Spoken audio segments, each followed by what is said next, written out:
Hello friends, ನಾವಿವತ್ತು 7ನೇ ತರಗತಿಯ ಭಾಗಲಬ್ಧ ಸಂಖ್ಯೆಗಳು ಅನ್ನುವಂತ ಪಾಠದ ಅಭ್ಯಾಸ 9.1ರ ಲೆಕ್ಕಗಳನ್ನ ಬಿಡಿಸ್ತಾ ಇದ್ದೀವಿ.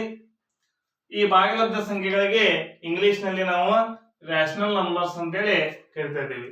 ಅಂದ್ರೆ ಭಾಗಲಬ್ಧ ಸಂಖ್ಯೆಗಳು ಅಂದ್ರೆ ಏನಂತೇಳಿ ನಮ್ಗೆ ಇಂಗ್ಲಿಷ್ ನಲ್ಲಿಯೂ ಕೂಡ ಗೊತ್ತಿರಬೇಕು. ಹೌದಾ? ಈಗ ಈ ಅಭ್ಯಾಸದಲ್ಲಿ ನಾವು 4ನೇ ಪ್ರಶ್ನೆಯನ್ನ ಬಿಡಿಸ್ತಾ ಇದ್ದೀವಿ. ಸಂಖ್ಯಾ ರೇಖೆಯನ್ನು ರಚಿಸಿ ಮುಂದಿನ ಭಾಗಲಬ್ಧ ಸಂಖ್ಯೆಗಳನ್ನ ಅದರ ಮೇಲೆ ಗುರುತಿಸಿ ಅಂತೇಳಿ ಪ್ರಶ್ನೆ ಕೇಳ್ತಾ ಇದ್ದಾರೆ. ಹಾಗಾದ್ರೆ ಇಲ್ಲಿ ನೋಡಿ, 7 ಎಂಟಾಂಶ. 7 ಎಂಟಾಂಶ ಅನ್ನುವಂಥದ್ದು ಒಂದು ಭಾಗಲಬ್ಧ ಸಂಖ್ಯೆ. ಈ ಭಾಗಲಬ್ಧ ಸಂಖ್ಯೆಯನ್ನ ಸಂಖ್ಯಾ ರೇಖೆಯ ಮೇಲೆ ನಾವೇನ್ ಮಾಡ್ಬೇಕಾಗಿದೆ? ಗುರುತಿಸಬೇಕಾಗಿದೆ. ಹಾಗಾದ್ರೆ ಆ ಸಂಖ್ಯಾ ರೇಖೆಯನ್ನ ಯಾವ ರೀತಿಯಾಗಿ ಗುರುತಿಸೋದು ಅನ್ನೋದನ್ನ ಇವತ್ತಿನ ಈ ವಿಡಿಯೋದಲ್ಲಿ ತಿಳಿದುಕೊಳ್ಳೋಣ. ಮೊದಲನೇದಾಗಿ ಈ ಸಂಖ್ಯೆಯನ್ನ ಭಾಗಾಕಾರ ಮಾಡಬೇಕು. ಹೌದಾ? ಈ 8ನ್ನ ಹೊರಗಡೆ ಇಟ್ಕೋಬೇಕು, ಇದನ್ನ ಒಳಗಡೆ ಇಡಬೇಕು. ಹೌದಾ? ಹಾಗಾದ್ರೆ 8ರ ಮಧ್ಯೆಯಲ್ಲಿ 7 ಇದೆಯಾ? ಇಲ್ಲ. ಹಾಗಾಗಿ 0 ಕೊಟ್ಟು ಇಲ್ಲೊಂದು ಪಾಯಿಂಟ್ ಇಟ್ಕೊಂಡು ಅಂದ್ರೆ ಇಲ್ಲೊಂದು 0 ಬರ್ತಾ ಇದೆ. ಹಾಗಾದ್ರೆ 8ರ ಮಧ್ಯೆಯಲ್ಲಿ 70 ಇದೆಯಾ? ಇಲ್ಲ. 8 ಮೊದಲೇ ಎಷ್ಟು ಆಗ್ತಾ ಇದೆ? 72 ಆಗ್ತಾ ಇದೆ. ಹಾಗಾದ್ರೆ 8 ಎಂಟ್ಲೆ ಎಷ್ಟು? 64. ಹಾಗಾದ್ರೆ ಇಲ್ಲಿ 6 ಇತ್ತು. ನಮಗೆ ಇಲ್ಲಿ 0.8 ಅಷ್ಟೇ ಸಾಕು. ಹಾಗಾದ್ರೆ ಈ 0.8 ಅನ್ನುವಂಥದ್ದು ಯಾವ ಸಂಖ್ಯೆಗಳ ನಡುವೆ ಬರ್ತಾ ಇದೆ ಅಂದಾಗ ಇಲ್ಲಿ 0.8 ಇದೆ ಅಂದ್ರೆ ಇಲ್ಲಿ 0 ಪ್ಲಸ್ ನಲ್ಲಿ ಆಮೇಲೆ ಇಲ್ಲಿ 1. ಹಾಗಾದ್ರೆ 0 ಮತ್ತು 1, 0 ಮತ್ತು 1ರ ನಡುವೆ ಏನ್ ಬರ್ತಾ ಇದೆ? 0.8 ಅನ್ನುವಂಥದ್ದು ಬರ್ತಾ ಇದೆ. ಹಾಗಾದ್ರೆ ನಾವು ಸಂಖ್ಯಾ ರೇಖೆಯನ್ನು ಯಾವ ರೀತಿ ಗುರುತಿಸ್ಕೋಬೇಕಂದಾಗ ಇಲ್ಲಿ ಎಡಭಾಗದಲ್ಲಿ 0 ಇರಬೇಕು. ಹೌದಾ?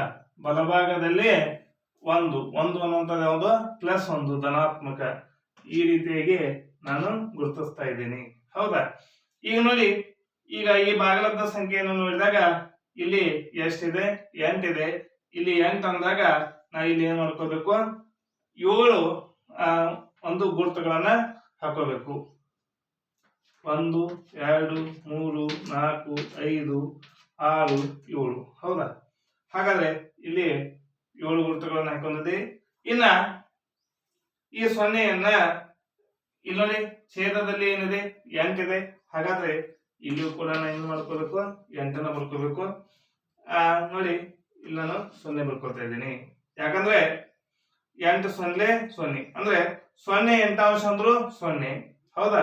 ಹಾಗಾದ್ರೆ 1ನ್ನ ಯಾವ ರೀತಿಯಾಗಿ ಭಿನ್ನ ರಾಶಿಯಲ್ಲಿ ಬರ್ಕೋದು ಅಂದ್ರೆ ಭಾಗಲಬ್ಧ ಸಂಖ್ಯೆಯಲ್ಲಿ ಬರ್ಕೋದಂದ್ರೆ 8 ಎಂಟಾಂಶ. ಹೌದಾ? ಈ 8 ಎಂಟಾಂಶ ಅಂದ್ರೆ 1, 8 ಒಂದ್ಲೆ 8 ಒಂದ್ಲೆ. ಹಾಗಾದ್ರೆ ಇದು 0 ಎಂಟಾಂಶ ಆಯ್ತು, ಇದು 8 ಎಂಟಾಂಶ ಆಯ್ತು. ಹಾಗಾದ್ರೆ ಇವುಗಳ ಮಧ್ಯೆ ಯಾವ ಬರ್ತಾ ಇದೆ? 0 ಆದ್ಮೇಲೆ 1, ಆಮೇಲೆ 2, 3, 4 ಈ ರೀತಿಯಾಗಿ 7ರೊಳಗೆ ಬರ್ತಾ ಇದ್ದೇವೆ. ಈಗ ನೋಡಿ, 0 ಎಂಟಾಂಶ ಇಲ್ಲಾಯ್ತು. ಇದೇನಾಗ್ತಾ ಇದೆ? 1 ಎಂಟಾಂಶ, ಇದು 2 ಎಂಟಾಂಶ, ಇದು 3 ಎಂಟಾಂಶ, ಇದು 4 ಎಂಟಾಂಶ, ಇದು 5 ಎಂಟಾಂಶ, ಇದು 6 ಎಂಟಾಂಶ, ಇದೇನಾಗ್ತಾ ಇದೆ? 7 ಎಂಟಾಂಶ. ನಮ್ಗೆ ಇಲ್ಲಿ ಬೇಕಾಗಿರೋದು ಯಾವುದು? 7 ಎಂಟಾಂಶ. ಹಾಗಾದ್ರೆ ಇದು ಈ ರೀತಿಯಾಗಿ ನಾವು ಅದನ್ನ ಗುರುತಿಸ್ತಾ ಇದ್ದೀವಿ, ಅಥವಾ ಈ ರೀತಿಯಾಗಿ ಕೂಡ ನಾವು ಅದನ್ನ ಗುರುತಿಸಬಹುದು. ಸಂಖ್ಯಾ ರೇಖೆಯ ಮೇಲೆ 7 ಎಂಟಾಂಶ ಅನ್ನುವಂತಹ ಭಾಗಲಬ್ಧ ಸಂಖ್ಯೆ. ಈ ವಿಡಿಯೋ ನಿಮ್ಗೆ ಇಷ್ಟ ಆಗಿದ್ರೆ ಲೈಕ್ ಮಾಡಿ, ಶೇರ್ ಮಾಡಿ, ಸಬ್ಸ್ಕ್ರೈಬ್ ಮಾಡಿ. ಹೀಗೆ ನಮ್ಮ ಯೂಟ್ಯೂಬ್ ಚಾನಲ್ನ ವಿಡಿಯೋಗಳನ್ನ ನೋಡ್ತಾ ಇರಿ. Thank you.